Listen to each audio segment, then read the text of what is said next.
بيان إلى الرأي العالمي بصوت المرأة السورية الحرة ضد التصعيد الطائفي في سوريا.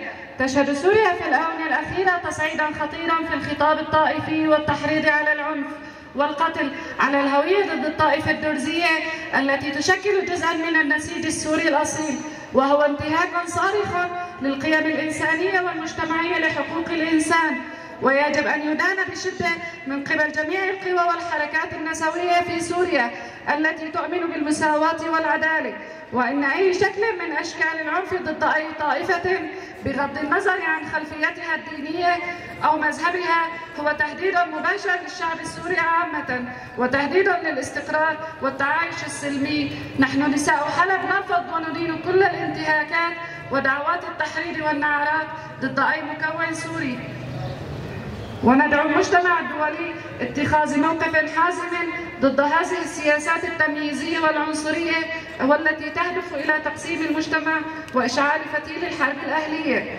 إذن الحل الحقيقي لا يكمن في زيادة الصراعات بل في العمل المشترك وتكريس مشروع الأمة الديمقراطية التي يقوم على مبدأ التنوع والتعددية واحترام جميع الهويات ضمن مجتمع يتسم بالعدالة والمساواة.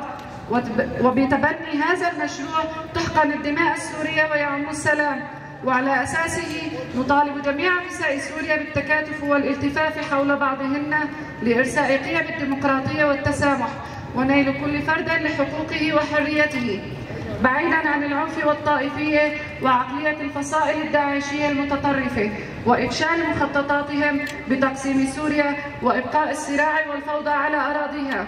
وبالرغم من معتقداتهم ومحاولاتهم، سوريا جميلة بكل أطيافها ومذاهبها وتنوعها، وستبقى كذلك رغما عن الأجندات المصدرة إلى هذا الوطن.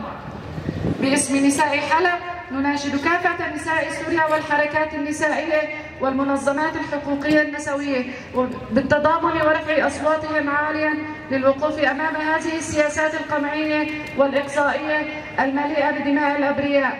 كفاكم ظلما، كفاكم قتلا، نعم لأخوة الشعوب والعيش المشترك. نساء حلب بكافة مكوناتها وأطيافها 2/5/2025.